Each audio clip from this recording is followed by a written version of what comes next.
नाजरीन आदाब, मैं मुदस्सिर अहमद, चीफ एडिटर रोज़नामा आज का इनकलाब शिमोगा।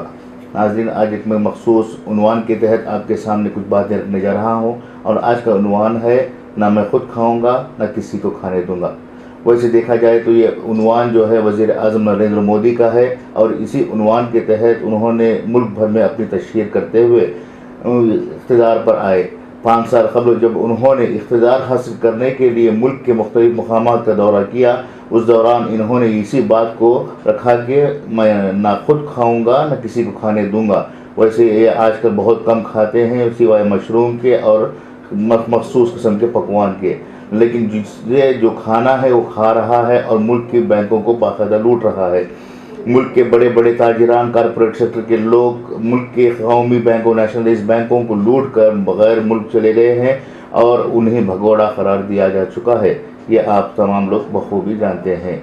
वैसे नरेंद्र मोदी ने 5 साल पहले ये जुमला कहा था कि ना मैं खुद खाऊंगा ना किसी को खाने दूंगा, लेकिन 5 साल पहले कहने वाले इस नरेंद्र मोदी की बात से पहले से ही हमारे मुल्क के मुसलमानों में ये चीज़ें आ चुकी हैं। जंग आज़ादी से पहले मुसलमान एक थे, मुसलमानों की एक होकर लड़ाई लड़ने की वजह से मुल्क को आज़ादी मिली। 1857 से पहले से ही मुसलमानों ने मुल्क को आज़ाद कराने के लिए जदोजहद शुरू की थी। 1857 के बाद ये जंग जो है आम जंग हो चुकी है और मुल्क के तमाम तबक़ात मिलकर मुल्क को आज़ादी दिलाने में एक होकर काम करने लगे। इसी की बदौलत मुल्क 1947 में आज़ाद हुआ। मुल्क के 1947 में आज़ाद तो हुआ, लेकिन 2 कौमी नज़रिए के मुताबिक जैसे ही इस मुल्क का बंटवारा हुआ तो एक मुसलमानों की सियासी ताकत जो है बिखर कर रह गई। 1947 के बाद से मुल्क में हिंदुस्तान और पाकिस्तान के नज़रियात की वजह से मुसलमानों में जो सियासी ताकत थी वो टूट चुकी और पूरी तरह से मुसलमान एक मरतबा फिर से पसमानदा होने लगे। जो कौम ताकतवर थी, जिस कौम के पास से 650 साल हुकूमत थी, उस कौम के पास आज ना तो सियासी क़ियादत है, ना ही कौम के पास कोई ऐसे लीडर हैं जो मुसलमानों और पसमानदा तबक़ात की क़ियादत कर सकें। नाजरीन, आज मुल्क के हालात का आप जायज़ा लें तो आपको इस बात का एहसास होगा कि मुल्क के किसी भी कोने में मुसलमानों की मजबूत सियासी ताकत नहीं है और ना ही कोई मजबूत सियासी लीडर है। इसकी ये वजह है कि हमने मुसलमानों को अपना लीडर मानने से हमेशा इनकार किया है। अगर हमने मुसलमानों के किसी एक शख्स को इतनी ताकत दी बख्शी होती कि वो हमारी क़ियादत करे तो यकीनन आज वो हमारा लीडर बन सकता, लेकिन हमने हर मौके पर मुसलमानों को लीडर बनने से खुद रोका है।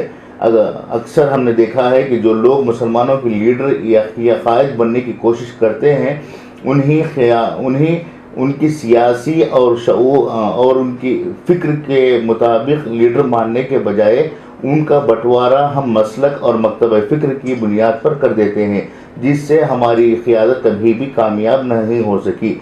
और जो लोग क़ियादत करने पर आमदा हैं वो लोग भी मुसलमानों की क़ियादत करने के लिए इखलास का मुजाहरा नहीं कर पाए, जिससे वो एक कामयाब लीडर नहीं बन पाए। पाकिस्तान के आज़ाद होने के बाद मौलाना अबुल कलाम आज़ाद ने अपनी तकरीर में कहा था कि इस मुल्क में उस वक्त तक मुसलमानों का क़ायद पैदा नहीं हो सकता जब तक कि मुसलमान अपने मसलकी और मकतब फ़िक्र के ख़यालात को छोड़कर किसी एक को सियासी क़ायद बनाने की कोशिश करें। लेकिन मौलाना आज़ाद की ये पेशन गोई कभी कामयाब नहीं हो सकती, शायद कामयाब होना भी मुश्किल नज़र आ रहा है। आज के दौर में तो हम ये भी देख रहे हैं कि हालात कशीदा होते जा रहे हैं और मुसलमानों के जो नौजवान सियासी मैदान में आगे बढ़ने की कोशिश कर रहे हैं, उनकी सियासत को कमज़ोर करने, उनकी सलाहियतों को कमज़ोर करने और उन पर तनक़ीद करने वाले सबसे ज़्यादा हमारी ही कौम के हैं। हमारे पास जो कौम नौजवान हैं उनका मुकाबला करने के लिए हमारे पास अपने ही खड़े हो रहे हैं। हमने कभी मुकाबला दूसरी कौमों के साथ नहीं किया है बल्कि अपनों के साथ ही किया है, जिसकी वजह से जो लोग आगे बढ़ रहे हैं वो पीछे होते जा रहे हैं और हम मुसलसल ये रोना रो रहे हैं कि हमारे पास लीडर नहीं है। आखिर ये सवाल है कि आखिर लीडर कैसे बनता है और कौन बनाता है? लीडर हम और आप बनाते हैं। लीडर बनने वाला खुद अपने एतमाद के मुताबिक आगे बढ़ता है। लीडर बनने के लिए पैदाइशी तौर पर सियासतदान होना ज़रूरी नहीं है, بلکہ سیاستدانوں بنانے کی ذمہ داری بھی ہماری ہے، قائد بنانے کی ذمہ داری بھی ہماری ہے، اور لیڈر بنانے کی بھی ذمہ داری ہماری ہے۔ مگر ہم اس کام سے ہمیشہ چونک رہے ہیں کہ اگر کسی کو لیڈر بنا دیا جائے تو وہ ہم پر غالب ہو جائے گا، اس کی شہرت میں اضافہ ہو جائے گا، اور وہ ہمارے سے زیادہ نام کرنے لگے گا۔ حالانکہ انسان کو اللہ نے ہر طرح کی صفات بخشی ہے۔ اگر میں یا آپ چاہیں تو آپ بھی وہ لیڈر بن سکتے ہیں، میں بھی لیڈر بن سکتا ہوں، لیکن جو لوگ اس ذمہ داری کو اٹھانے کی کوشش میں لگے ہوئے ہیں ان کی تائید کی جائے تو سب سے بہتر ہے۔ ہم اب حالیہ اسمبلی انتخابات ہو یا پارلیمانی انتخابات ہو، اس کا ہم جائزہ لیں تو اس بات کا پتہ چلتا ہے کہ ہمارے اپنے مسلمانوں کو ہرانے کے لیے دوسری قوموں سے زیادہ اپنوں نے ہی اہم کردار ادا کیا ہے۔ ہر سیاسی جماعت کے ذریعے سے ایک مسلم قائد انتخابی میدان میں اترا ہے، جس کی وجہ سے خاص طور سے بی جے پی کے لوگ پارلیمان میں پہنچ چکے ہیں۔ اسی طرح سے کرناٹک کی بھی بات کی جائے، یو پی کی بات کی جائے، مدھیہ پردیش کی بات کی جائے، یہاں ان تمام علاقوں میں مسلمانوں کو ہرانے والے غیر نہیں تھے بلکہ اپنے ہی تھے۔ اگر ایسی ہی حالات رہے تو نہ ہم خود کھا سکتے ہیں نہ دوسروں کو کھلا سکتے ہیں۔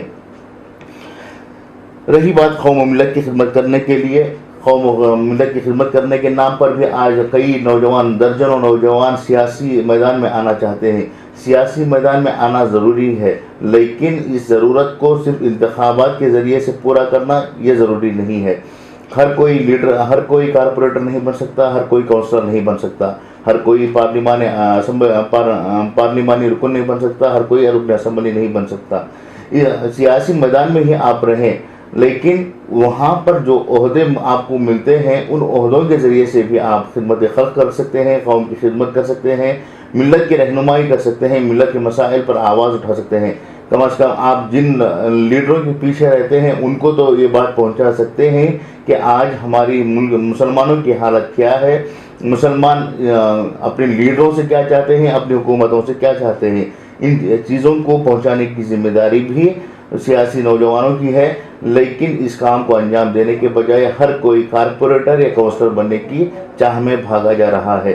کارپوریٹر یا کونسلر بننے سے ہمیں عہدہ تو مل سکتا ہے، لیکن ہم لیڈر نہیں بن سکتے۔ لیڈر وہی ہے جو مسائل کو ساتھ لے کر مسائل کو حل کرنے کے لیے ہمیشہ کوشاں رہے۔ ہماری یہ کوشش رہتی ہے کہ مسلمان سیاسی میدان میں آگے آئیں، لیکن سیاسی میدان میں آگے آنے کے بعد وہ یہ کوشش نہ کریں کہ ہمیں کسی خاص عہدے سے جوڑا جائے۔ ہم تو چاہتے ہیں کہ وہ جس سیاسی جماعت میں جائیں اس سیاسی جماعت کے ذریعے سے مسلمانوں کے مسائل کو حل کرنے کے لیے منظم کوشش کی جائے۔ غور طلب بات ہے کہ سچر کمیٹی کی سفارشات کے بعد آج تک ہندوستان میں کوئی ایسی تحریک شروع نہیں ہوئی جس کے ذریعے سے مسلمانوں کے مسائل حل ہو سکیں۔ ہم دیکھ رہے ہیں کہ مراٹھا کے ریزرویشن کے لیے باقاعدہ تحریکیں چل رہی ہیں، ہریانہ میں جاٹ اپنی حقوق کے لیے آواز اٹھا رہے ہیں، تمل ناڈو میں تمل اپنے حقوق کے لیے آواز اٹھا رہے ہیں، لیکن سچر کمیٹی جیسے مضبوط ثبوت ہمارے پاس ہونے کے باوجود آج تک کسی بھی مسلم جماعت، مسلم رہنما یا مسلم سیاسی جماعت نے ان سفارشات کو لاگو کرنے کے لیے کبھی تحریک کی شکل اختیار نہیں کی۔ کیا یہ سب چیزیں خدمت خلق نہیں ہے؟ کیا یہ سب چیزیں سیاست نہیں ہے؟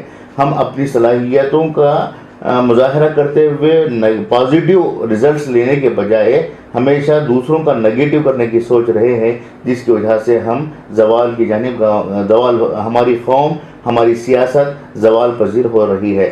ناظرین، ہماری التجا ہے کہ آپ اپنے درمیان جو نوجوان موجود ہیں جو سیاست میں اپنا نام کمانا چاہتے ہیں یا سیاست کے ذریعے سے خدمت کرنا چاہتے ہیں، ان کی ہمت افزائی کریں، لیکن یہ یاد رکھیں کہ جو لوگ اخلاص کے ساتھ کام کرنے والے ہیں ان کا ساتھ دیں، نہ کہ قوم کو نقصان پہنچانے والے لوگوں کا آپ ساتھ دیں۔ ہماری یہ بات آج کے لیے اتنی ہی ہے۔ ناظرین، ہم نئی فکر وہ نئی بات کے ساتھ ہم آپ کے سامنے دوبارہ پیش ہوں گے، تب تک کے لیے اجازت دیں۔ آداب۔ جانے سے پہلے ہم آپ سے دوبارہ یہ گزارش کریں گے کہ آپ ہمارے یوٹیوب چینل کو سبسکرائب کریں، دوسروں کو سبسکرائب ہونے کی تلقین دیں اور ہمارا ساتھ دیں۔ شکریہ۔